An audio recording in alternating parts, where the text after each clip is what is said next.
Thank you. Thank you very much, Cabinet Secretary. Senator, you have a supplementary question? Yes, thank you, Speaker. Mr. Speaker, the questions that I asked was specifically intended to get the ministry to highlight contributions that come from the FLOCA fund specifically. I note, Mr. Speaker, sir, that my county, Kisumu County, got a total of 273,335,666, and that is commendable, because if we lose oversight on these funds, either through the PSC or through CIPIC, then these funds will go into waste. We will never know where they end up. Mr. Speaker, one supplementary question.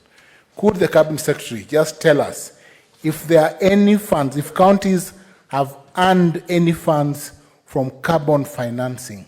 If there's any supplementary list that CS as in Senate today, we could have it. If the CS could also perhaps even give this list at a later so that we know, Mr. Speaker, how to oversight our counties. Thank you. Cabinet Secretary. Mr. Speaker, thank you for the supplementary question from the Senator for Kisumu County. Mr. Speaker, I highlighted that Kenya is touted as the highest trader in carbon credits in the region.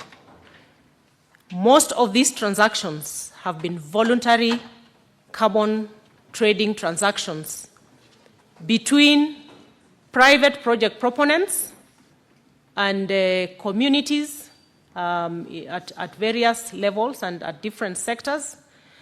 And there is a separation between these voluntary carbon projects, which are at a private level, and then we have the regulated carbon trading programs, which have not been in the radar of government.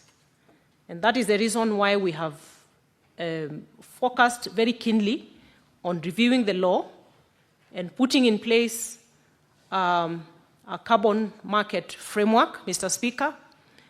And one of the core components of this framework is a national registry that will process each and every single carbon market project in the country from different sectors.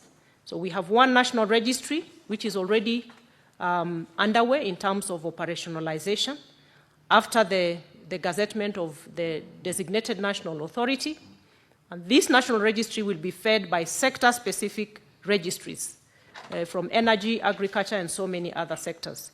The assurance I want to give this House and Kenyans in general, Mr. Speaker, we engage in a very rigorous public participation process, again to ensure that this space, which is shrouded with a lot of mystery, will now come to the fore with the full implementation of the law. And I wish to invite this House, members of this House, to pay keen attention to the legislation as it is, Mr. Speaker, because we are going to have, we already have a lot of interest expressed at different levels, even including a G2G arrangements around carbon trading plans. But there are so many other small projects going on in the country, and we are ready as a ministry now to net all these, put them under the national registry, then we can spotlight and ensure clear benefit sharing and transparency in terms of how these funds from the carbon markets are going to turn around the lives of Kenyans. Thank you, Mr. Speaker. Thank you very much, Cabinet Secretary. I hope, Senator, you're satisfied.